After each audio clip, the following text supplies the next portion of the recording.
I was on my knees with gravel grinding into my skin, a grown man's knee pressing into my back, and all I could think was, this cannot be the way my story ends. Have you ever had someone's hand hover on a gun while your hands were cuffed behind you and your neighbors watched like blinking might make it worse? If it were you, what would you have done? My name is Brandon Brooks. I'm 20, a college sophomore, the kid who runs suicides after practice because I still hear my coach saying, legs win games. That afternoon, I was at Riverside Park, the cracked old court with the chain nets and paint baked thin by summers, working on corner threes in an orange tank top that used to be bright, but now carries sweat like a permanent watermark. Bounce, catch, set, shoot. Swish. Again. The rhythm slows everything down, pulls your heartbeat into a line, makes the noise in your head stand at attention.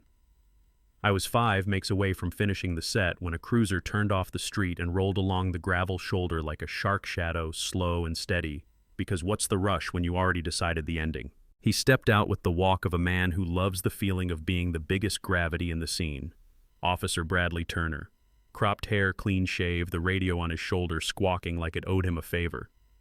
"Hey you," he called, tossing the words like he was flicking a cigarette. You know that tone people get when they've already picked your category and they're just checking the box? Yeah, that. I tucked the ball under my arm and came to the gate, hands open, palms visible, because some of us learn body language the way others learn algebra. "Is everything okay, officer?" He gave me a slow scan like seeing me was work, then leaned into the kind of words that taste better to the person saying them than to anyone hearing them. "We got a call about suspicious activity, young black male, aggressive, possible drugs." There are moments where words float by like sparrows, and moments when they fall like bricks. "Suspicious activity," I said, keeping my voice level because Dad taught me early that the first person to lose their cool usually loses everything. I'm just playing basketball. Maybe he said, one hand resting casual on the belt, 2 fingers too near the holster like a reminder. "I'm going to need to verify who you are and why you're here." ID. "In my bag," I said, and when I pointed, he said, "Get it slowly," and that word did more work than the rest. Slowly. Like we'd already moved to a different script where one wrong twitch gets memorial flowers. I went slow, unzipped, wallet, license and student ID from state. I handed both. He snatched them and stared like reading was offensive. Brandon Brooks, 20. College boy, huh? Must be nice. His mouth tilted. Scholarships. Or did they make an exception? Heat climbed my throat. I swallowed it back. Academic scholarships. He smiled the way a cat plays with a caught bird. Affirmative action, baby. I felt something tighten behind my ribs that twist where pride and fear collide. I could have let it slide. I didn't. "People like me," I said quietly. "What's that supposed to mean?" That was the spark he'd been shaking the match for. "Don't raise your voice at me, boy," he snapped, stepping into my space so close I could count the nicks on his chin. "Empty your pockets." "Officer Turner," I said, reading his name tag so he knew I knew it. "I haven't committed a crime. You don't have probable cause." His face went red, not the red of sun, the red of a feeling he likes to feed. He grabbed my shoulder, spun me, shoved me into the chain link. My cheek hit the metal. I could taste rust. Resisting a lawful order, he barked loud for the audience that wasn't there yet. "That's a crime right there." I spread my hands on the fence because stillness felt like the only weapon I was allowed to hold. He kicked my feet out wider than my defensive stance, patted me down like he was sanding a rough board. Pain woke in my shoulder as he twisted. A lady across the street stopped walking her terrier and raised her phone. "Mrs. Patterson." She gave me ice pops when I was 6 and scraped my knee on this same court, and now she was filming like it was the only string keeping me from falling through a trap door. "This is what happens when you don't show respect," he announced for the audience that was gathering as windows cracked and curtains shifted. "Stay still or this gets worse." "I haven't done anything," I said, not because I thought it would change him, but because I needed the truth to be somewhere in that air. He laughed. "Suspicious behavior, failure to cooperate, disorderly conduct. Sounds like plenty to me." "Am I under arrest?" I asked, because Dad taught me, you use your rights or you donate them, and I'm not in the charity business. "Turn around," he snarled, yanking my arm behind me. "You are now." The cuffs bit. Not by accident. Fingers tingled. He pushed me down to my knees on that hot asphalt, and gravel pressed through my shorts like glass seeds. Somebody gasped. Kids peered from behind a mom's leg. Mr. Thompson, the retired mechanic, stood at his driveway shaking his head like he'd seen engines break in 100 different ways, but never quite like this. I kept my eyes on Mrs. Patterson's phone, made it my anchor. If I was going under, I wanted a witness. "You're going to regret this," I said, not big, not loud, just steady. He leaned in so close his breath was peppermint in anger. "Is that a threat?" "It's a prediction." He keyed his radio and the voice he used turned theatrical. "Backup, crowd control, one suspect in custody." Sirens started their echo down the block. But then there was another sound under them, faint at first like thunder with edges. Blades. "Helicopter. Stick around because what happened next will blow your mind." 6 miles away in a federal operations center that looks like a movie. Until the door shuts and the glass stops being glass. My father, Colonel Nathaniel Brooks, was listening to routine police chatter as part of a clean sweep investigation into corruption. My dad has that calm you don't learn you earn, the kind that says I'll break down a door if I have to, but I'd rather get the key. His calm Sergeant Theo looked up and said, "Sir, you need to hear this." They rolled back the audio and there was my name caught in the coil, Brandon Brooks. And there was Turner's voice, not coded, not clever, just raw and racist in a way people think radios don't repeat. When I was little, Dad taught me how to tie a square knot and how to stand up straight when someone tried to shrink me. He taught me discipline before anger, not because anger is wrong, but because undisciplined anger is a forest fire. In that room, he felt everything a father feels when he hears his son's name snapped like a twig. He didn't let it steer the car. Get me a real-time location. Patch me to Captain Holloway. We're going to do this by the book. At the edge of it, if we have to. Back on the court, Turner was performing for the neighborhood. He yanked me to my feet by the elbow like he needed to feel bone. "Stand up, college boy." "Shh." "Officer Turner," I said, voice straightened like a shirt before church. "When your supervisors review this video, they're not going to like what they see." "Supervisors," he scoffed, half laugh, half spit. "You think they'll take a punk kid's word over a decorated officer?" He puffed up like medals just appear if you act like you're wearing them. Decorated for what I asked, and there was that flinch before his face hardened. Blue lights flickered at the far end of the street. 3 cruisers, then 4. Uniforms stepped out. One of them, younger, scanned the scene the way somebody does when they actually want to know. Officer Daniel Kim. He looked at me at the cuffs at my ball rolled against the fence like it was waiting for me to come claim it at the phones held high. "What's the situation?" he asked. "Suspicious behavior, failure to cooperate, disorderly conduct, resisting arrest." Turner rattled off like he was placing a takeout order. Kim asked for my ID. I told him Turner had it. He read it, saw State University, saw the address 3 blocks away, and when he said my last name, there was a tiny shift. Not fear, more recognition. He'd heard it in briefings that weren't about sports. "Mr. Brooks," he said carefully, "if Officer Turner releases you with a warning, are you willing to head home for today?" You ever smile at someone who's almost doing the right thing, but almost isn't enough? "Officer Kim, I respect what you're trying to do, but I didn't do anything wrong. I shouldn't need a warning to go home from my own court." He nodded once. In that nod, I saw a man trying to be a good cop inside a machine that punishes you for it. The shadow swept over us. A black helicopter skimmed low and slow. Phones went higher. Turner squinted and said loud enough for the video, "See? I told you he had connections like the sky answered to me." His hand slid toward his baton, again the performance reflex. 5 people approached, not swaggering, just moving like they knew exactly where they were and why. Credentials visible. My father in the center. Not a superhero, not a movie star, just a man who looked like decisions don't get to be sloppy around him. He stopped just outside swing range, feet square, voice level. "Officer Turner, I'm Colonel Nathaniel Brooks, United States Army Special Forces. We are conducting a federal civil rights intervention. The young man you've detained is my son. You will release him now." Silence the clean kind before things fall one way or the other. Turner tried to spit out jurisdiction like the syllables were a shield. Dad didn't raise his voice. "Civil rights violations are federal crimes. Your radio transmissions have been recorded. Multiple witnesses are filming. Step back from my son and remove your hands from your weapon." An unmarked car slid in. A woman stepped out with purpose and a badge angled so the sun caught it. "Detective Alana Reyes, Internal Affairs," she said. "Officer Turner, step away from the suspect and surrender your weapon." Time folded again. Turner's hand twitched toward the gun. Not a draw more, a check like a kid touching the cookie jar to see if it's still there. "Nobody move," Dad said. And Agent Sarah Martinez of the FBI was already closing, voice clipped and clear. "Officer Turner, you are under arrest for deprivation of rights under color of law," and the way she said it told him this wasn't a bluff and also told the crowd this had a name. The cuffs came off me and the sting of blood returning made my fingers throb like tiny drums. I didn't crumble. I didn't roar. I just breathed so deep it felt like the first time someone handed me a full glass of air. I told them I wanted to press charges. I thanked Officer Kim for trying to de-escalate when everyone else was leaning into chaos. Then I walked to the sideline and picked up my basketball because some trophies are small and rubber and orange. If the story ended here, you could sleep easy. It didn't. Here's the twist. When they pulled on the thread of that arrest, a whole tapestry started to pull loose. Internal Affairs had been collecting whispers for months. Federal investigators had warrants queued like planes on a runway. Turner wasn't a lone wolf. He was a card-carrying member of a pack that exchanged stories at a certain bar after shift and laughed too loud at the wrong kind of jokes. The threats started like rot, quiet, sneaky, spreading in places no one notices until the smell hits.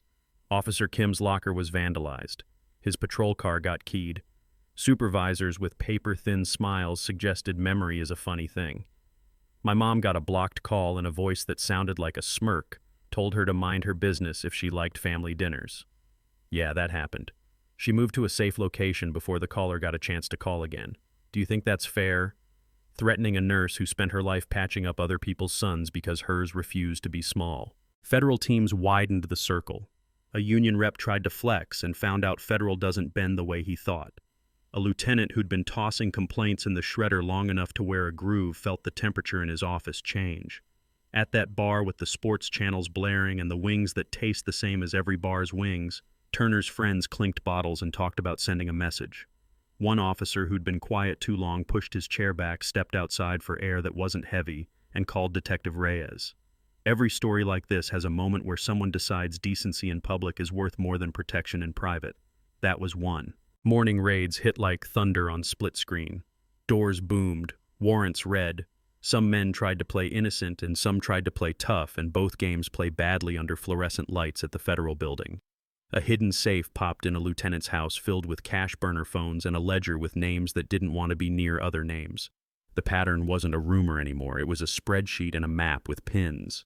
The investigation didn't just brush against ugly, it walked into a room where ugly lives. We're talking evidence tampering planted charges, witness intimidation that looked like favors until you read the texts. We're talking officers whose power sat on a stool next to dealers and traffickers like old friends. You might be thinking, Brandon, that's a lot, are you sure? I wish I wasn't, but I am. Then the part that still shakes me. They didn't just try to bury the case, they tried to fight the country. The ones who ran met at a truck stop outside town that smelled like diesel and coffee that had been warm for too long. They called in favors from people who shouldn't have had their numbers. They got weapons they shouldn't have had access to.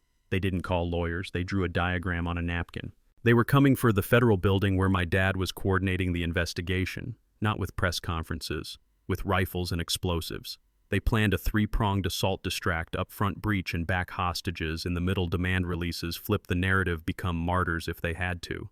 The youngest of them, a guy barely older than me, walked to the restroom like he needed to pee, locked himself in a stall and called the Federal tip line with hands that shook. He said his name, he said the plan. That call saved lives. That night the city felt like it was holding its breath. Dad moved operations into the secure bunker because calm isn't passivity, calm is preparation. Snipers took rooftops. EOD teams checked alley lines. They evacuated who they could without lighting the fuse early. And then the first car came at the front doors, fast muzzle flashes stitching the night bullets, slapping glass. Federal agents answered with discipline, not hero speeches, not movie screams, just clear angles and commands and return fire where it had to go. On the rear side, a team with a heavy bag moved toward the wall like a bad idea in a hoodie. They didn't know the people slipping along the shadows toward them had learned to do this in cities whose names sit heavy in your mouth. The bag ended up on the ground under an EOD shield. Its owners ended up face down, hands zip-tied, two of them bleeding but alive because alive is better for court. At the front, when the plan began to crack, the ringleader did what arrogance does when the air runs out. He pointed his car at the entrance and floored it, hoping to trade breath for a headline. A sniper with hands steadier than some prayers ended that vote before the bumper reached the steps. And then, quiet. The weird quiet your bones notice when adrenaline suddenly has nowhere to go. If it were you seeing officers sworn to protect, turn their badges into threats, what would you call that? Do you still call it policing, or does the word change when the mission changes? The next months were 1,000 pages you never expect your city to write. Prosecutors filled conference tables with ring binders. Honest officers, and there are so many more than you'd guess when you only see headlines, stepped forward like they'd been waiting for someone to open a door and say it's safe, say it now. Internal Affairs cleaned house with a broom that didn't miss corners. The union guys who rolled their eyes whenever someone said reform learned to blink if they wanted to read the docket. Cases were reopened, convictions examined. The system didn't collapse.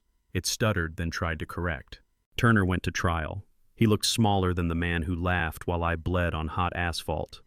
Mrs. Patterson sat up straight in the witness chair and played her video.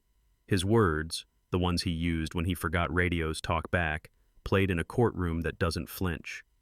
Officer Kim told the truth with a voice that didn't wobble. Detective Reyes connected dots like a teacher who refused to accept a sloppy answer.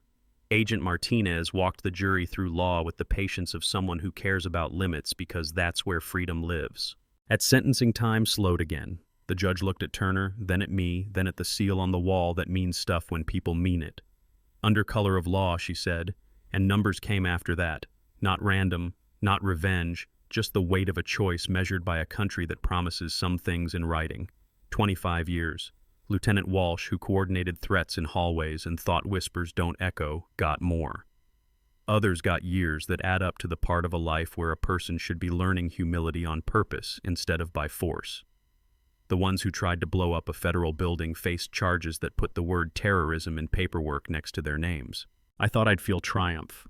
What I felt was relief braided with a sadness I didn't like admitting. Relief because accountability showed up.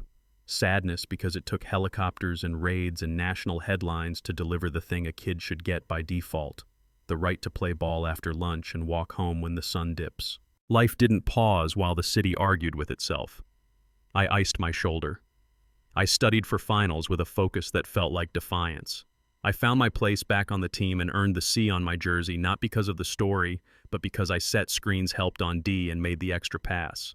Mom worked an extra shift that week because that's how she says I love you when words tie her up.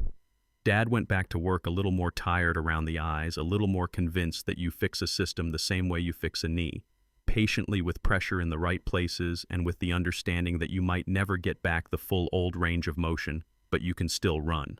A year later, the city hung a new sign at Riverside, Brandon Brooks Justice Court. I didn't ask for it, didn't campaign for it. I stood under it and felt heat in my chest that wasn't anger for once. It wasn't about my name. It was about a street deciding to say out loud that something changed here and we want to remember. Kids dragged their feet through painted lines that were brand new and the chain nets whispered when the wind ran through, and for a second I felt the court like a heartbeat under my shoes. If you're still with me, let me ask you the question that won't let me go. How do you want to be policed? Do you want protection that feels like a hand on your shoulder steering you around the trouble, or control that feels like a boot asking you to keep your eyes down? Do you think it's overreach when federal agents step in to stop a crime committed by a man wearing a badge, or do you think jurisdiction ends where humanity begins? If you wore a uniform, I'm not your enemy. I'm the citizen you swore to protect, and I'm asking you to protect me from the parts of your house that rot when the lights are off. You know what I mean. People ask me if I forgive Turner. That question has teeth, and they bite in places a camera doesn't show. Forgiveness to me isn't pretending nothing happened. It's refusing to let what he did take up rent in me for free. I don't wake up wishing him pain. I wake up wishing fewer sons have to learn the exact temperature of asphalt at 3 p.m. in July with a knee on their back. I wake up wishing every officer who feels a joke crawl into their mouth like a snake would swallow it and say something better instead. Here's the part that might make you mad. Even after the sentences, after the big arrests, you can still hear the quiet part said quietly. In hallways, in squad rooms, in group chats. These days, you can't even do your job without someone filming. If that's you and you made it this far, I'm not here to dunk on you. I'm here to ask a question.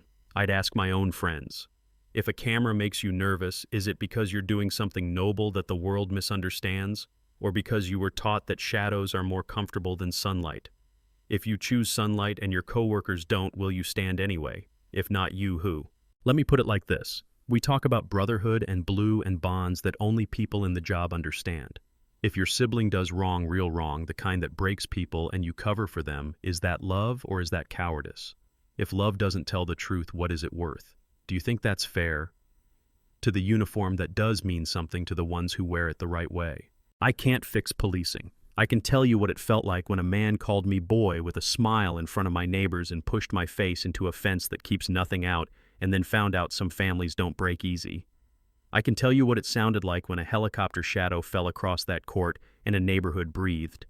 I can tell you what it looks like when a good cop like Daniel Kim decides his career isn't worth more than his integrity. When a detective like Alana Reyes brings her badge to the middle of a mess and refuses to flinch. When an agent like Sarah Martinez says the law out loud so that people hear it isn't just ink on paper. When a father chooses to stay inside the lines when rage would have felt like a better tool, and that matters to me more than I can say. So if it were you, badge on your chest, radio on your shoulder, partner watching, and your colleague starts walking a kid toward the fence because of a feeling, would you say something, or would you find something very interesting to look at on the ground for 12 seconds? If it were you, phone in your hand, heart banging in your ears, fear telling you it might be safer to go inside and close the blinds, would you hold your phone steady and film, or would you pretend the sound wasn't what it was? If it were you, behind a desk with a stack of complaints and a boss who likes quiet, would you risk a promotion to do your job, or would you hope the next person will be braver? Let me end with the moment that finally let me sleep. The day they put up the sign, kids from the neighborhood swarmed the court before the paint even finished drying. One little guy chased a loose ball, tripped, skidded on his knees, popped right back up with grit in his smile. His mom laughed and said, "Be careful," and then didn't say "be careful" again because the laugh was enough. My mom sat on the bleachers with sun in her hair, and the look she gave me was the kind of soft you don't notice until it's been missing a while. Dad stood with his hands in his pockets like the soldiers I've seen at homecomings who finally let their shoulders drop. I took 2 bounces, set my feet, and let it go. The arc was clean. The net whispered. For a second it was quiet inside me, the way a court is quiet right before the tip when anything's possible and no one has been hurt yet. Then my phone vibrated. A message from a kid in a city I've never been to. He said he got stopped walking home last week and his hands were shaking so hard he almost dropped his phone, but he remembered Mrs. Patterson holding hers, so he hit record and he's here and he wanted to say thank you. I looked at that little screen and thought about how the world makes us into things we didn't audition for, and how you can still decide what kind of person you're going to be inside the thing. Yeah, that happened. So here's your part. Tell me what you think. Was the federal response too much or exactly enough? Is naming a court after me performative or a promise? Do you believe cameras keep us safe, or do they make good officers hesitate, and if they do, should we recalibrate procedures or expectations? If you've lived a version of this, if you've been pulled over for existing or pushed for asking a question, if you wear a uniform and you spoke up and paid for it, put it in the comments. If you disagree with me, bring your reasons, your name, your respect. Let's try doing that rare thing online where we talk like neighbors on a summer night with the sound of a basketball in the background. If stories that challenge injustice matter to you, hit subscribe, share this with someone who thinks accountability is a dirty word, and tell me honestly, if you were on that court with me that day with your phone in your hand and your heart in your throat, would you have pressed record or looked away? Your answer won't change my past, but it might change the next kid's future.